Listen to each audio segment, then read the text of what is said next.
Señores, durante mucho tiempo aquí se discutió el papel de las Fuerzas Armadas, específicamente del Ejército y de la Fuerza Aérea. Y decían que esos militares nunca habían probado para qué estaban. Y decíamos, bueno, yo lo que estaban era para servirle de sostén al régimen de Trujillo, y lo denotaban mucho, hasta que vino la Revolución de Abril, en que un grupo de militares activos pues se enfrentó las fuerzas interventoras de una manera que no había antecedentes. Es decir, República Dominicana es el único país de América en que ha enfrentado militarmente fuerzas estadounidenses en el campo militar. Pero hay otro organismo que es la Marina de guerra, a hoy día armada, que sí ha hecho, y ella ha realizado acciones de salvamento y de custodia de las costas, como policía marítima. Y digo recientemente, pero no es recientemente porque lo oímos desde el señor Vergés, hay una organización que nosotros pensábamos que se trataba como de algo de medio de adorno, como lo que nosotros somos en San Pedro. Yo soy coronel del Cuerpo de Bomberos de San Pedro de Macorís. Honorífico. Y pensábamos que esta organización que vamos a hablar era algo así, sin embargo no es así. Vamos a hablar con Armando D'Alessandro, y no vamos a hablar de Pepsi-Cola, ni vamos a hablar de publicidad, ni vamos a hablar de la familia D'Alessandro, que tienen historia cada uno de ellos interesantísima.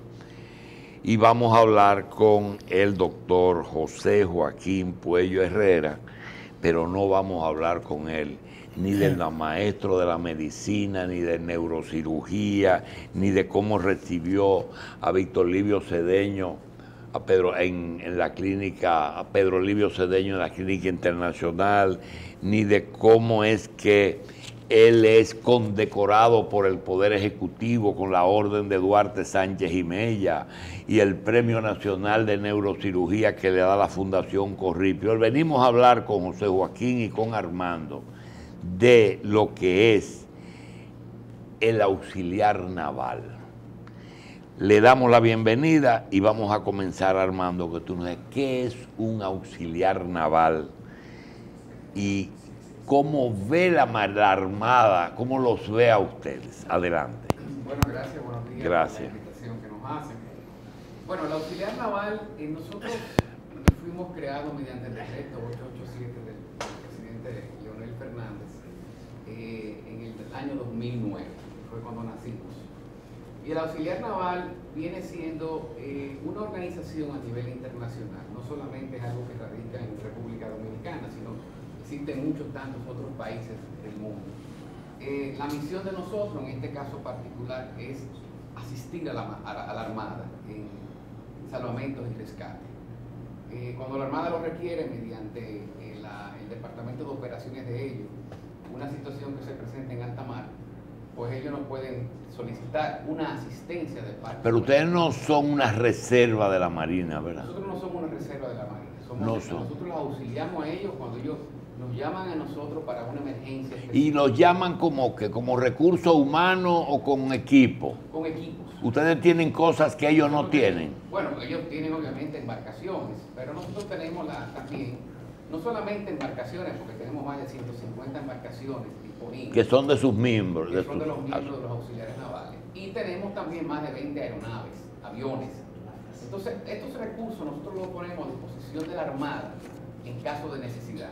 Ya. Obviamente, este es un cuerpo auxiliar voluntario, con vocación de servicio, para asistir a la Armada en casos de emergencia que ellos requieran de nuestro servicio.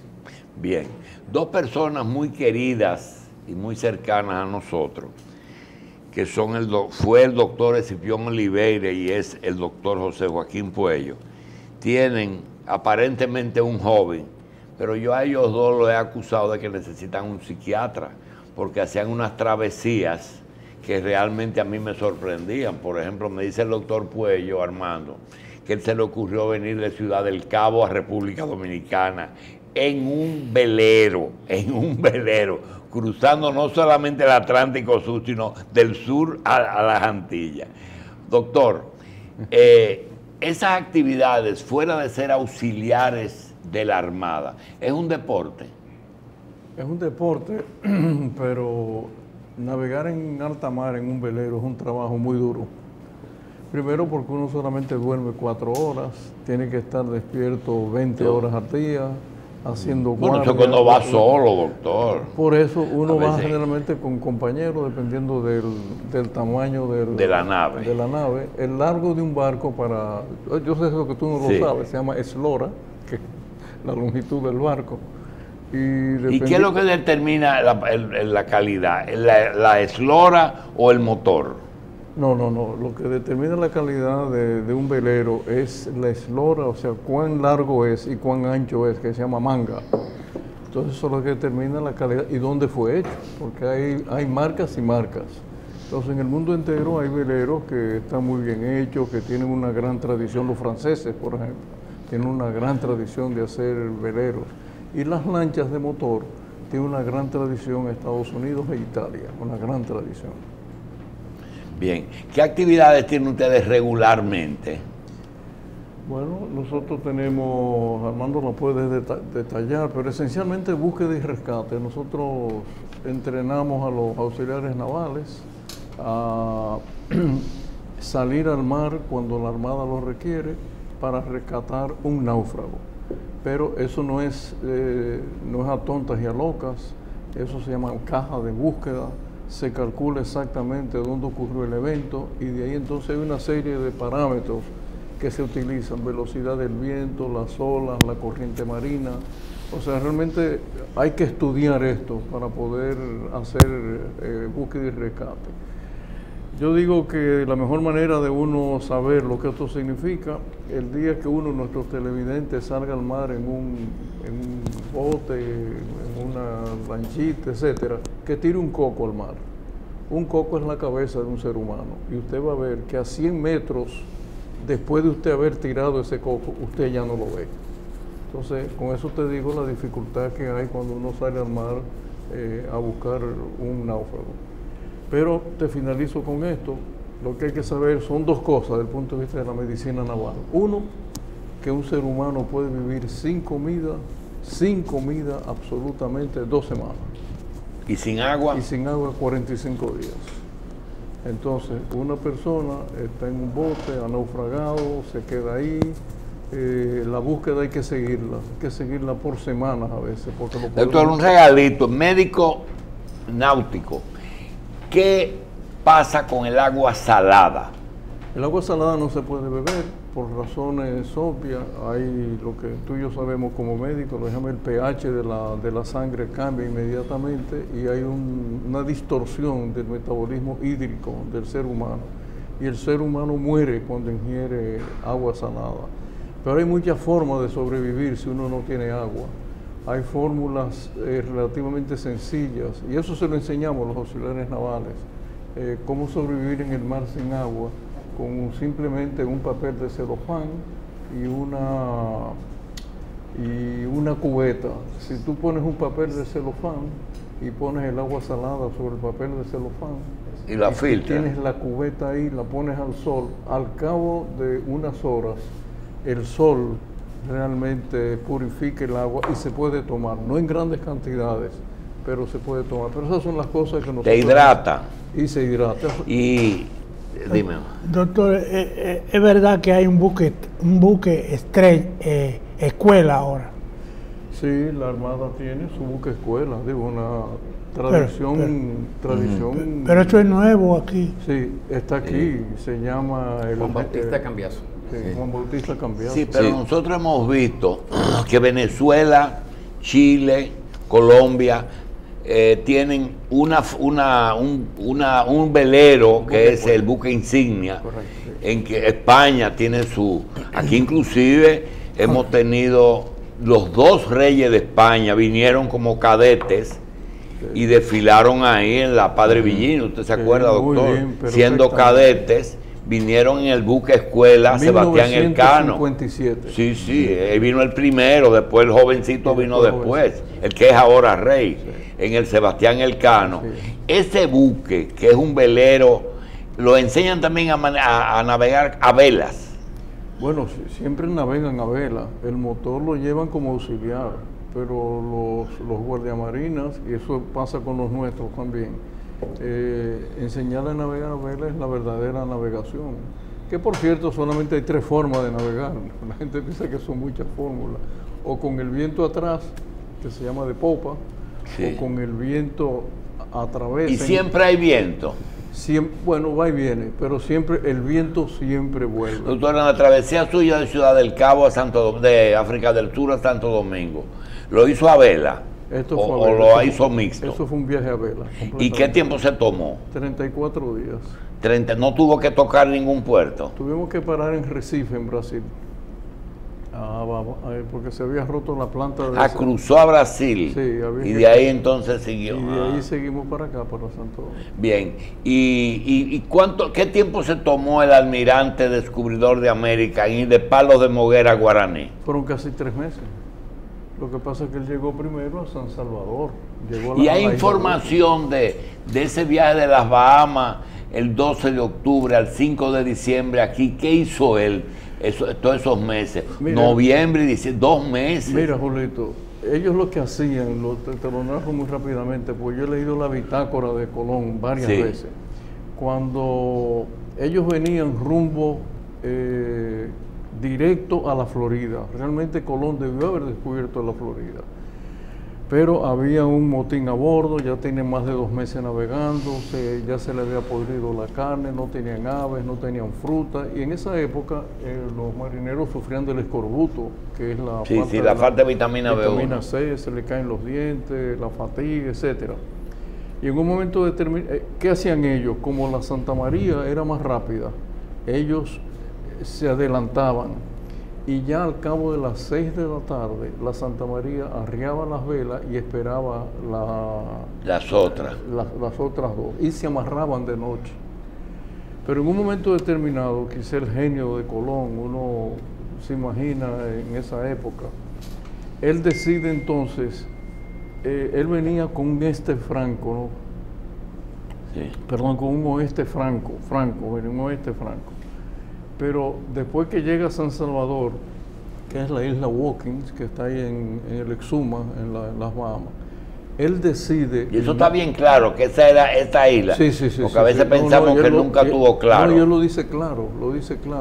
Él sabía que de alguna manera había tierra en algún momento. Y decide entonces irse un poquito al sur, y ahí es que descubre la isla de la Española. El genio de Colón no sabemos. La verdad que interesante, porque después que él descubre la isla, él sigue navegando y se va ¿a dónde? A Guantánamo. Por eso le llamó la Bahía de los Mosquitos. Y él le llamó a Cuba, le llamó Juana. Él le puso el nombre inmediatamente. Pero no puede desembarcar. Hoy día, Armando, todavía no se puede desembarcar ahí de la cantidad de mosquitos que hay. Todavía al día de hoy. Pero Colón, según lo que usted ha estudiado, él no se tiró a ciegas. ¿Algún conocimiento previo tenía de que algo había por estos lados? Esa es la gran pregunta. ¿Qué hizo él que hiciera un poco rumbo hacia el sur, un suroeste? O sea, uno no se imagina el genio de este señor. Armando, ¿qué pasa el 26 y el 27 de octubre? Bien, por primera vez vamos a celebrar la primera Convención Nacional de los Auxiliares Navales Dominicanos. El viernes 26 inauguramos a las 7 de la noche con la presencia del presidente Medina, y habrán un par de discursos del ministro de Relaciones Exteriores, el ingeniero Miguel Vargas, y uno personal. Y luego tenemos un cóctel. Al día siguiente es el día más importante. Vamos a tener las conferencias. Arrancamos a las 9 de la mañana y el inicio lo van a hacer el almirante Miguel Enrique Peña Costa y el almirante Edmundo Félix Pimentel, ambos juntos, para hablar sobre lo que fue la creación de los auxiliares navales y la Armada. Y obviamente luego de eso ellos dos van a compartir también el tema de la relación actual, Armada, Auxiliares Navales Dominicanos. Luego vamos a tener al ministro de Medio Ambiente, que va a hablar sobre el tema medioambiental, porque nosotros también incidimos en el medio ambiente. Hemos hecho acuerdo con el CENPA, que es el Servicio Nacional de Protección Ambiental de Medio Ambiente, para la protección de lo que es detectar más bien los fuegos forestales, la quema de la tala de árboles, la quema de carbón. Y eso es un acuerdo que se llama el OANA entre nosotros y el CENPA. ¿Y ustedes tienen afiliados a pilotos privados? ¿Cómo no? Todos los pilotos privados nuestros que han puesto a disposición de nosotros y obviamente del Estado sus aeronaves particularmente. Bien. ¿Cuántos son? Nosotros somos más oficialmente somos más de 300 miembros. Alrededor de unos activos, 300, ¿verdad? Activos 360 miembros. Otra cosa, ¿puede un oficial de la Marina, de la Armada Nacional, cuando se retira, pasar ustedes lo aceptarían? ¿Cómo no? Con mucho gusto. Al contrario, las experiencias de ellos cuando ya pasan al retiro es esencial. Para nosotros es muy importante. Hay una pregunta, doctor Puello. El auxiliar del auxiliar, a veces cuando la embarcación es muy grande, generalmente hay unos auxiliares que ustedes se valen de ellos que acompañan a los auxiliares navales. Por ejemplo, el domingo alguien fue a pescar y me dice, no, yo fui al Soco, pero me auxilié de alguien que me ayudó como un experto. Esos son los lobos marinos, esos tigres que trabajan en los muelles y que los acompañan y cosas, y a veces son expertos, a veces tienen otro nivel. No son miembros de los auxiliares. Sí, estos jóvenes, a veces no tan jóvenes, que trabajan en lanchas particulares, muchos de ellos son capitanes de barcos. Exacto. Y trabajan directamente en las lanchas de los que tienen lancha. En el velero no, el velero es muy particular. Generalmente el velero tiene que ser manejado por veleristas porque ya es otra condición. Navegar a motor es una condición, navegar a vela ya tú necesitas un poquito más de conocimiento. Pero se puede ser auxiliar del naval de las dos especialidades. Claro que sí. Nosotros le llamamos a eso lo que son el crew, o sea que son tripulaciones que están en las diferentes marinas o puertos, que cuando requerimos de la asistencia de ellos muchas veces atienden las emergencias primero que nosotros y van en las embarcaciones de nosotros y van entonces en el rescate de la situación. Si tú vas a un club naval, a un club deportivo, por ejemplo, vas a Andrés en Boca Chica o en Puerto Rico, que hay uno que está muy expuesto ahí en San Juan, y ve un nivel de naves deportivas muy grande, es decir, casi son yates. A veces inclusive uno entiende que son más poderosas que muchas embarcaciones del Estado. ¿Es así? Es así, eso es correcto. Porque yo veo a veces que hacen donaciones aquí para perseguir delincuentes y a veces son naves que son más pequeñas que las que tenemos a veces deportivo, ¿verdad? Bueno, la interdicción que hace la Armada, que la hace muy bien, son embarcaciones muy rápidas, donde llevan a los cuerpos especializados. Por cierto, la Armada tiene cuerpos especializados que son los equivalentes a los SEALs de Estados Unidos, que son los anfibios. Y nosotros que le hemos dado cursos de medicina naval a ellos, el nivel de eficiencia desde el punto de vista militar de esos jóvenes que están repartidos en el país, realmente es impresionante el nivel de eficiencia, buzo, disparan bien, tienen un entrenamiento militar envidiable, realmente envidiable. Me preguntaba un nieto, ¿qué tiene una brújula que siempre señala el norte? Es la brújula magnética. Pero magnética, ¿de qué tiene y qué tiene el norte? El polo magnético. ¿Pero qué tiene el polo? El polo tiene una gran cantidad de metal en el polo y por eso siempre ¿En el polo norte? El polo norte. Pero cuando Colón, ellos no navegaban con la brújula magnética. ¿Y con qué? No, ellos navegaban con la estrella polar. Con la polar. Si la podían ver. Había noches que no la veían. Bien. Entonces ellos tenían un aparato especial que habría que verlo en un museo, que se llama astrolabio. Sin embargo, Yo tengo una anécdota interesante. Cuando fui a los Juegos Olímpicos en Beijing, en Pekín, hice una fila muy larga en el Museo Militar Chino, impresionante, los misiles, los aviones, etcétera. Y había una fila muy larga, como de 2 o 3 cuadras, y los chinos iban pasando y yo era el único occidental.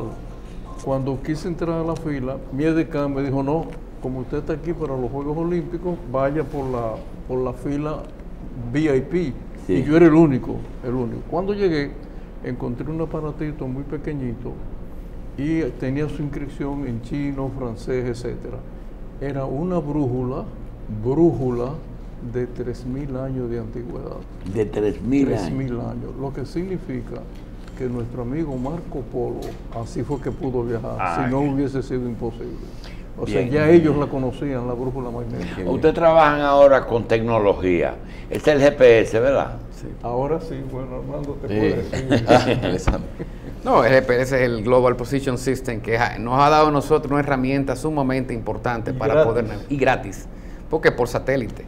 Entonces ya nosotros podemos trazar nuestros rumbos sin ningún problema, porque antes navegábamos con radar, pero desde que salió la nueva tecnología del GPS, entonces ahora es más fácil. Y el GPS lo hace, pero con respecto al tiempo, por ejemplo, el evitar problemas, es de que él dice que arriaban las velas, pero esperaban los otros, el tiempo, pero también hay, en el Caribe hay cientos de naves que zozobraron, e inclusive se habla de tesoros.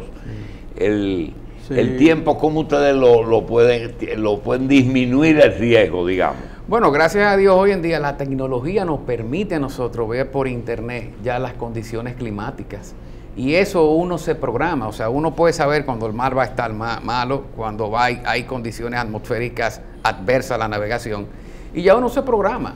O sea, no es como antes que uno salía y se aventuraba sin saber las condiciones del tiempo. Hoy, gracias a la tecnología, uno programa si puede o no puede salir. Entonces todos los teléfonos de ustedes son satelitales, ¿verdad? Claro. No, yo solamente navegamos ahora. Mira, aquí tengo el teléfono. Ya.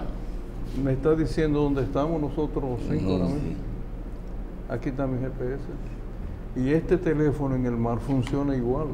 Capta la señal del satélite. Yo tengo una amiga que me dicen que ella es también de la María Jiménez de Puerto Plata. No, ¿es así? Como no, doña María es muy activa con nosotros de Puerto Plata. Porque hay mujeres. Claro, nosotros tenemos es un cuerpo no solamente de hombres. No son las esposas, hay mujeres. Hay mujeres también. O sea, ¿quién buscó a quién? ¿La Armada o la Marina en su momento fue que buscó asociarse con los dueños privados de embarcaciones, o ustedes ofrecieron esa colaboración desinteresadamente? Es decir, para suplir lo que era una deficiencia, o vamos a decir, para ampliar la capacidad de la Marina de prestar los servicios de búsqueda, rescate y asistencia. Todo comenzó con el embajador Charles Manat. Charles Manat. Cuando era embajador de Estados Unidos.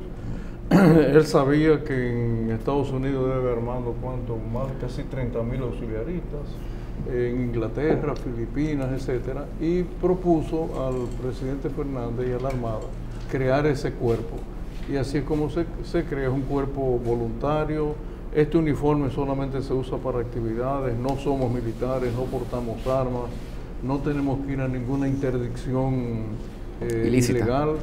Si vemos algo extraño, lo informamos, pero esencialmente los auxiliares navales están, y esto yo quiero ser muy enfático, bajo la sombrilla de la Armada de la República Dominicana. Es correcto. Ustedes hablaron de salvamento al principio, solamente acción de salvamento. Sepáranos la función de un miembro de la Armada, fuera de que son profesionales aquellos, y ustedes son part-time, ¿verdad?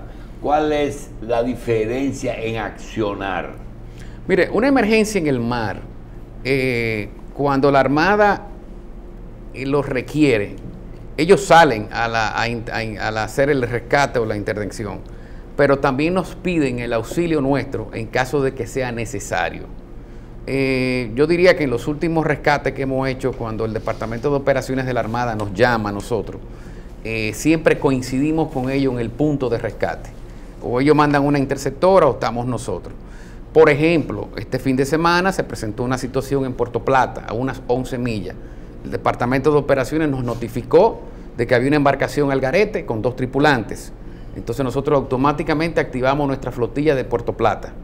Y a través de nuestra flotilla de allí, entonces salieron 2 embarcaciones, ya nos habían dado la posición exactamente, latitud, longitud, y encontramos la embarcación. Entonces la trajimos a Puerto Seguro.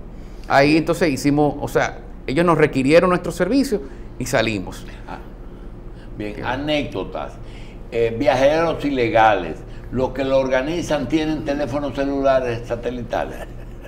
Ah, no, seguro que sí. Lo tienen. Tienen esto mismo, sí, seguro. Lo tienen. Pero es importante señalar. ¿Han tenido algunos rescates a viajeros ilegales? Buen punto. No, normalmente la Armada, cuando hay una situación de ilegales y necesita una aeronave nuestra, lo primero que hacen es que nos mandan una caja de búsqueda y entonces nos dan una caja de búsqueda. ¿Qué es esto? Una caja de búsqueda viene siendo el perímetro en el mar donde ellos entienden que podemos localizar esa embarcación, sea un náufrago o sea una embarcación a veces con ilegales. Entonces lo que hacen es que nos dan esta caja de búsqueda para que los pilotos nuestros despeguen uno de nuestros aviones, entonces van a esa caja de búsqueda y hacen ya por un entrenamiento que reciben inicialmente, porque cabe destacar que nosotros tenemos una relación muy estrecha con el US Coast Guard. Y ellos vienen aquí, nos entrenan a nuestros pilotos y nosotros vamos a Puerto Rico y nos entrenan allá también. Entonces ellos nos enseñan cómo actuar, cómo hacer el vuelo dentro de esa caja de búsqueda. Entonces ahí se acciona. Entonces si encontramos el objetivo, básicamente nosotros lo que hacemos, siempre nuestros pilotos van acompañados de un observador que lleva una cámara de fotografía. Ese observador ya ha sido previamente también entrenado por el US Coast Guard y toman fotos del objetivo que estamos detectando en alta mar. Bien. Entonces se notifica a la Armada y ellos entonces salen a hacer ya la interacción con ellos, porque nosotros ahí no actuamos. Como decía el doctor Puello, nosotros no actuamos en temas de ilegales ni en temas de ilícitos. Bien. Simplemente eso se lo dejamos a la Armada. Doctor, para terminar, ¿existe No algún termine, avance? no termine, doctor. Siga, pero no termine. ¿Existe algún avance tecnológico en que ya el hombre se puede suplirle algún chip o algo que sea localizable en cualquier tiempo, que se le ponga alguna parte de su cuerpo, que no sea en ropa sino en su cuerpo, debajo de la piel o algo? Sí, ya existe. Es decir, que una persona sea localizable, no importa dónde. Se puede localizar. Lo único que no es una tecnología que está a disposición de todo el mundo. En cuanto a la vida marina, sí hay un dispositivo sumamente interesante que se llama SPOT, S-P-O-T. Es un dispositivo muy pequeño que una vez tú sales al mar, lo llevas contigo y prácticamente cada segundo la persona emite una señal al satélite y tú se lo puedes dar a tu esposa o y a se tu pone hijo. en el cuerpo o en la ropa, uno lo puede llevar encima de uno, pero no debajo de la piel. no debajo de la piel. Un dispositivo anaranjado bastante pequeño que se llama SPOT, y todo el tiempo el satélite está diciendo dónde tú estás. Bien, Machi. Por una casualidad, parte de mi familia vive y ha vivido en Samaná. Yo tuve que cruzar muchas veces porque me pasaba las vacaciones allá, la bahía de Samaná. En la bahía de Samaná hay un problema ecológico, un tanto extraño, pero siempre oí la denuncia de que barcos japoneses de pesca entraban a la bahía de Samaná y depredaban todo lo que había en la pesca y eso. Entonces, yo crucé muchas veces por Sabana de la Mar a Samaná, en vacaciones y cosas.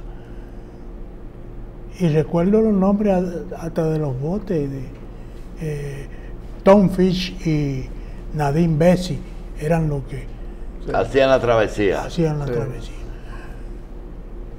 Y desde luego siempre me hacían esa denuncia, pero yo no entendía qué era lo que... ¿Es posible que haya pescadores fortuitos, gente que anda pescando fuera de su territorio? Bueno, puede suceder, o sea, fíjese lo que pasó, por ejemplo. Porque en mira, a los Bahamas en le las caen Bahamas. a tiro al que Sí, se mete sí. ahí. Pero ya, gracias a Dios, ese tipo de situaciones están bastante controladas. Ya eso nosotros, aparte de que hay un sistema que se llama el AIS, que es el Automatic Identification System, que tenemos estas antenas colocadas en diferentes marinas del país, podemos detectar en tiempo real una embarcación que sea, puede ser, por ejemplo, de pesca, un tanquero, un furgonero, un crucero, porque ya con los colores determinamos quién es. Entonces, cuando son pesqueros, de una vez lo detectamos, entonces le caemos encima. Entonces hacemos la denuncia, siempre y cuando lo veamos que están en nuestras costas, y entonces ya eso es ya es muy raro que eso se dé. Medio Puede Ambiente pasar. es la institución que más cerca está de ustedes.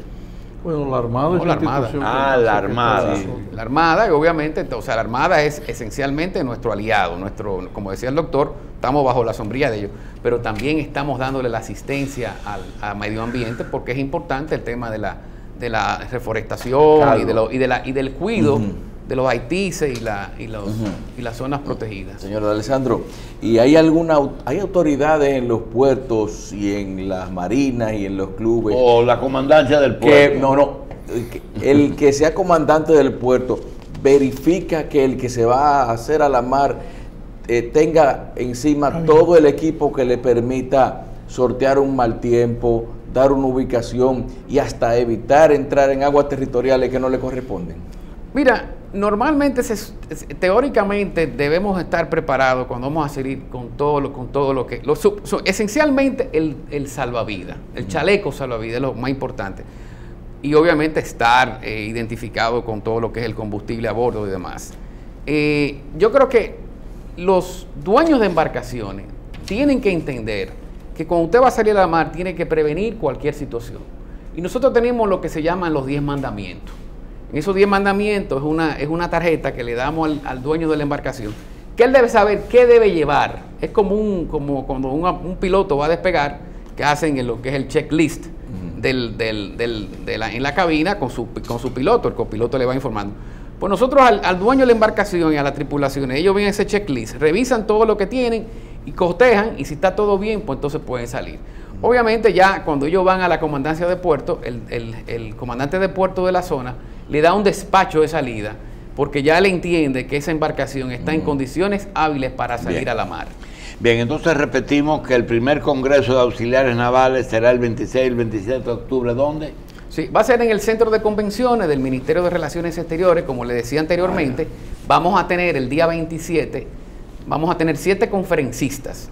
Les mencionaba a los almirantes Edmundo Félix Pimentel y Miguel Enrique Peña Costa. Vamos a tener al ministro de Medio Ambiente, vamos a tener al ministro de Turismo, vino un representante de la OASI que trae el IDAC, vamos a tener representantes del US Coast Guard Auxiliary, vamos a tener un representante del Grupo Punta Cana, de la Fundación Punta Cana, vamos a tener una intervención mía con un capitán de navío de la Armada.